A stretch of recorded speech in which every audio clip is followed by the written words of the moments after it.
विशाल दौड़ता हुआ छत से नीचे की ओर आया। माँ, ये देखो, आज फिर कोई हमारी छत पर ये डाल कर गया है। सरस्वती, हे भगवान, मैं तो तंग आ गई हूँ इन सब चीजों से। और तुझे कितनी बार कहा है विशु, ऐसी चीजों को हाथ नहीं लगाया कर, ना जाने कौन हमारे पीछे पड़ा है। सरस्वती दौड़ती हुई किचन में गई और एक पॉलिथीन लाकर बोली, जल्दी से ये इसमें डाल और जाकर फटाफट नहा ले। विशाल, हाँ माँ। तभी विशाल के पिताजी रामपाल दोपहर का खाना खाने घर पर आए। वो रिक्शा चलाते थे, सवेरे जल्दी घर से निकल जाते थे और दोपहर का खाना खाकर कुछ देर आराम करके फिर से चले जाते थे। देर रात सवारियां जैसे मिले उस हिसाब से घर वापस आते थे। उनके काम से ही परिवार का भरण पोषण हो रहा था, लेकिन पिछले काफी समय से उनकी जरूरतें पूरी हो इतनी भी कमाई नहीं हो रही थी, जिसकी वजह से परिवार के सभी लोग बहुत परेशान रहने लगे थे। विशाल और सरस्वती के अलावा उनकी बुरी माँ भी उनके साथ रहती थी। सरस्वती, अरे आ गए आप, हाथ मुंह धो लीजिए, मैं खाना लगा लेती हूँ। रामपाल, पता नहीं क्यों आज कमर में बहुत दर्द हो रहा है, जरा वो मालिश करने का बाम भी लेकर आना। सरस्वती, आप खाना खा लो पहले, फिर मैं मालिश कर देती हूँ। किशोरी, रामपाल की माताजी, अरे कमर तो टूटेगी ही ना, वो पोटली फिर से कोई डाल कर जो गया है। मैं तो कब से कह रही हूँ, यह सब श्यामू, रामपाल का बड़ा भाई, का किया धड़ा है। वो ही काला जादू कर रहा है हम पर, ताकि ये मकान भी हड़प ले। अरे कब से कह रही हूँ, पीर बाबा को दिखा कर आओ, कोई रास्ता तो निकालेगा। रामपाल, मासा, बस भी करो, भाईसा को कुछ चाहिए होगा तो वैसे ही मुझे बोल देगा, ये सब फालतू काम क्यों करेगा। सरस्वती, आप रहने दीजिए जी, आपकी तबीयत पहले ही ठीक नहीं है, आप आइए भीतर। किशोरी, हाँ हाँ, ले जा भीतर, मैं तो तुम्हारी दुश्मन हूं ना, मेरा कहा तो किसी को सुनना ही नहीं है। रामपाल और सरस्वती बिना कुछ बोले भीतर चले गए। विशाल भी बाहर चला गया।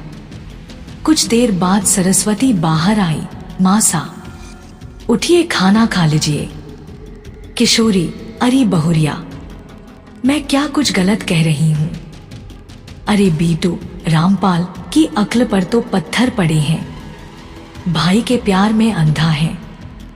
मैं तो श्यामू की माँ हूं, अच्छे से जानती हूं। तू उसको छोड़, तू ही चली जा पीर बाबा के पास।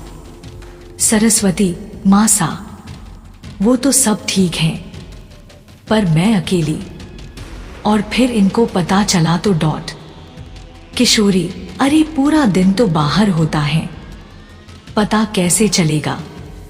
और विशु को ले जा साथ में, डर कैसा, यही 2 मील की दूरी पर तो है।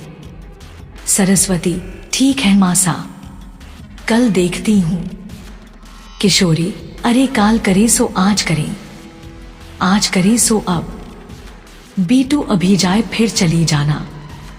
सरस्वती, अभी, लेकिन मासा किशोरी, लेकिन वैकिन छोड़, अपने पति का सोच, बेचारा कितनी चिंता में रहता है। सरस्वती कुछ देर सोचकर, ठीक है मासा। उसी दिन शाम ढलने पर सरस्वती अपने बेटे विशाल के साथ पॉलीथीन में जमा करके रखी हुई वो सारी सामग्री लेकर पीर बाबा के पास चल दी। पीर बाबा की दरगाह में सरस्वती अकेली अंदर गई थी। बच्चों को भीतर जाने पर मनाही थी। सरस्वती, बाबा, हम पर बख्शिश करो। पीर बाबा, क्या हुआ बच्चा। सरस्वती, बाबा, पिछले बहुत समय से कमाई नहीं हो रही है, इनकी तबीयत भी बिगड़ती जा रही है, बहुत चिंता होने लगी है। ये बहुत समय से कोई घर की छत पर फेंक कर जाता है। पॉलीथीन आगे करते हुए, पीर बाबा ने पॉलिथीन को खोला और बोले, या अल्लाह, खैर कर। ये सब। सरस्वती, क्या हुआ बाबा? पीर बाबा, बच्चा, मैं अल्लाह का बंदा हूं, कभी झूठ नहीं बोलता, मृत्यु अटल है, सब क्या कराया है।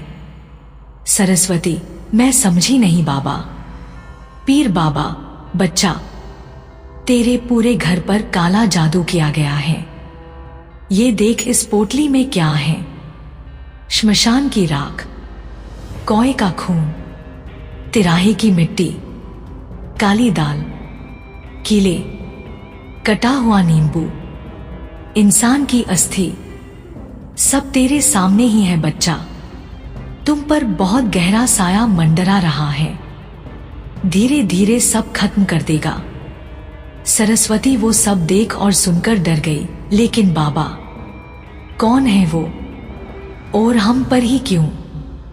बाबा, कोई अपना नाम नहीं बता सकता बच्चा, लेकिन है बहुत करीबी। सरस्वती, बाबा, कोई उपाय तो होगा।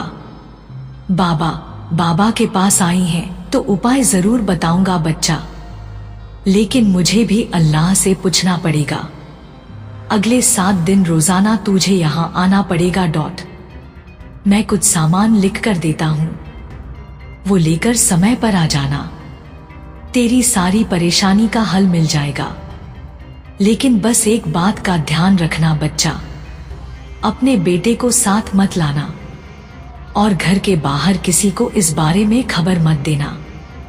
पीर बाबा ने एक कागज उसको देते हुए कहा, जा बच्चा, यह सामान लेकर कल इसी समय आ जाना।